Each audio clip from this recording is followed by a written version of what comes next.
Hello everyone, I'm Bonnie and welcome back to my channel, Sublime Sagas. So today we're going to be going through my overly ambitious TBR for December 2021. So stay tuned.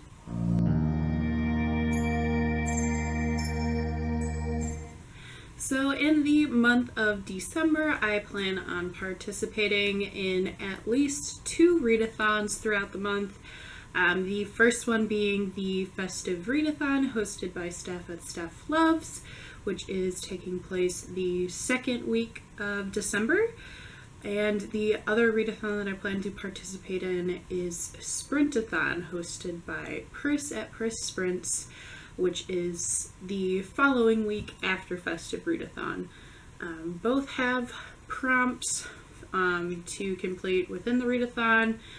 For Steph's, there is like a bingo board you can do, and then Pris's prompts are like actual prompts you have to follow, because she's kind of framed it as if you are running like a sprint marathon thing. So I plan on doing those. In this TBR, I'm not going to specify what book I'm reading for each. I feel like it's kind of hard to plan ahead, just in case there's any books I don't finish within the Festive Readathon. I can kind of carry over into Sprintathon, so it'll kind of be a we'll see as we go. So I guess keep an eye out for vlogs that I'll have up and coming that'll kind of clarify further what I pick up when. But before I even get into the books I'm wanting to start in December, there is one stinking book that is carrying over for another month, and that is Assassin's Quest by Robin Hobb. This book, I've been reading it for like probably 4 or 5 months now. Quite a few months. This is the concluding book in the Farseer trilogy, which is the first trilogy of Robin Hobb's larger Realm of the Elderlings books. And this trilogy follows the main character Fitz, who is the bastard son of the Prince in Waiting. In the first book, he is dropped off at a keep when he's like, I think about 6 years old, and that's when his father learns of his presence. And when he learns that he has a bastard son, he automatically abdicates the throne and gets the heck out of Dodge.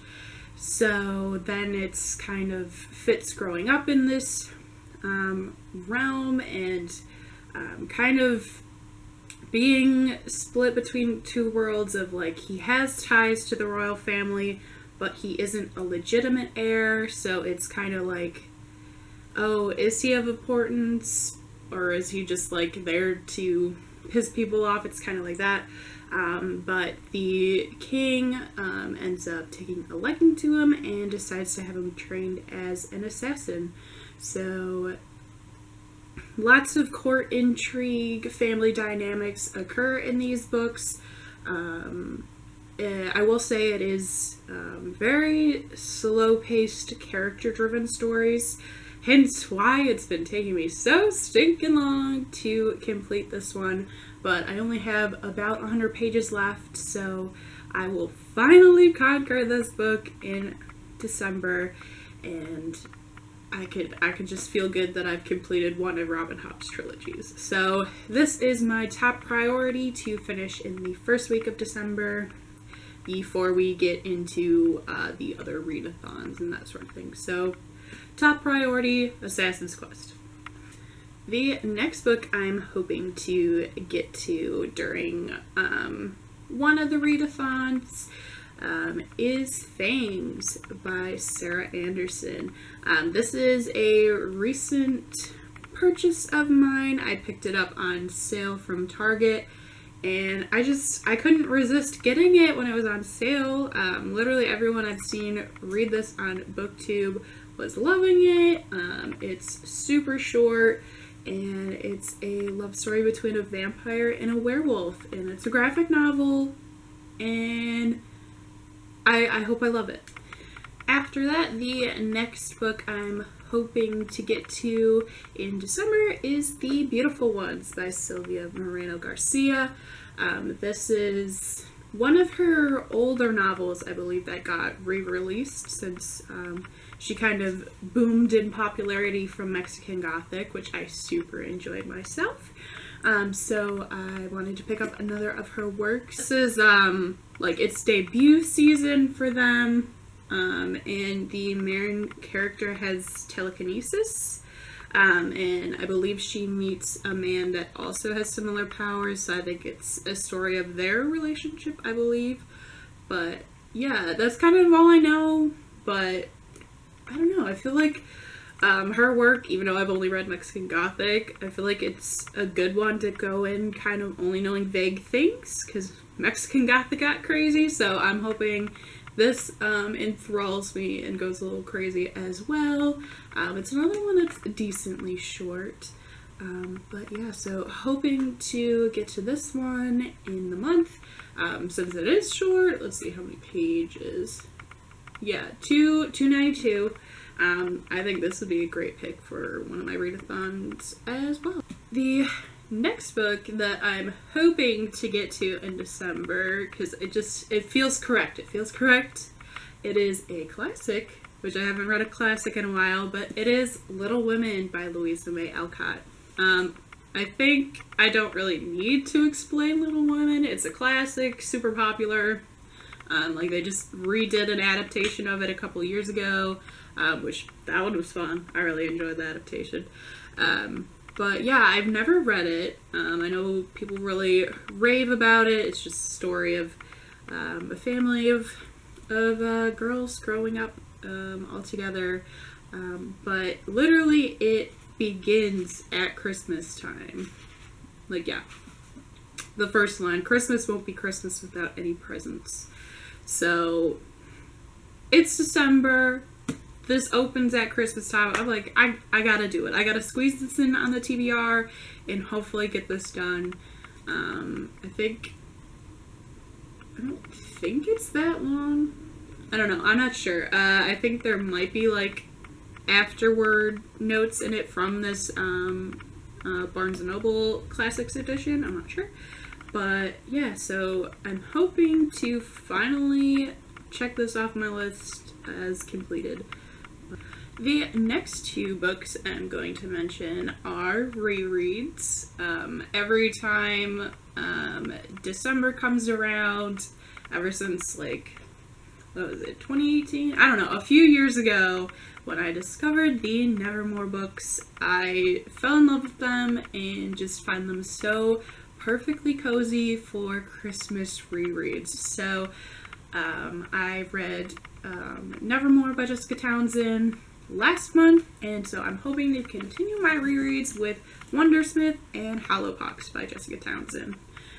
Both of these I also have an audiobook. I just think the audiobooks of these books are so fantastic, so I'm planning on listening to the audiobooks while reading them physically and just falling back into this lovely world. It's just so whimsy and welcoming, but also intriguing with the different plots that they have. In the first book, we're following our main character, Morgan Crow, as she is believed to be a cursed child, and she is fated to die on, I think, her 11th birthday. But before that can take place, she is whisked away to the magical world of Nevermore by the amazing Jupiter North. And yeah, so the first book is just her finding her place and proving she belongs there. The second one, Wundersmith, continues that with her diving deeper into her place in the society and going to school. And then Hollowpox is like she's fully within the society by now, but there are some mysterious things going on with the different creatures of the world and not acting correctly. And yeah, so like this kind of gives like pandemic illness spreading vibes, so that was a surprise to read when this came out, I think sometime last year. But yeah, so I'm looking forward to continuing on, and yeah, I just can't recommend this middle grade enough. It's amazing. It's amazing. The next book I'm hoping to get to, which at this point in the level of books I've picked for my TBR, I don't know if I have faith I can get to this one, but I'm hoping to read The Unbroken by C.L. Clarke. I don't really know that much about this book. I know it's a debut fantasy and it's sapphic. And I was like, hell yeah, bitch, sign me up. I believe this was also nominated for the Goodreads Choice Awards for fantasy. I don't know if it made it to the final round, but I remember seeing it on there for the first round of voting. But yeah, so I don't know, fantasy just feels so perfect in December, just like how I'm also in the mood for sci-fi in like wintertime. So I'm hoping to get to this one. This is an Illumicrate edition with these awesome red sprayed edges. I found this secondhand at a local bookstore, so that was like surprising. So this is also signed as well. But yeah, so I'm always game for getting into a new fantasy world, and like I said, it's sapphic, so we love to see it, and I'm hoping this is great. And as I had mentioned, I'm feeling in the mood for sci-fi in December / wintertime. I'm hoping to finally get to Starsight by Brandon Sanderson. I'm embarrassed that I still have not read this book. Like, I literally pre-ordered the Sign edition, like, before it came out, obviously, because it was a pre-order, but I haven't gotten to it. I have literally reread Skyward via audiobook several times to be like, okay, I'm gonna read it this time, I'm gonna get to Starsight, I'm gonna do it, and then something always happens, and I don't get to it.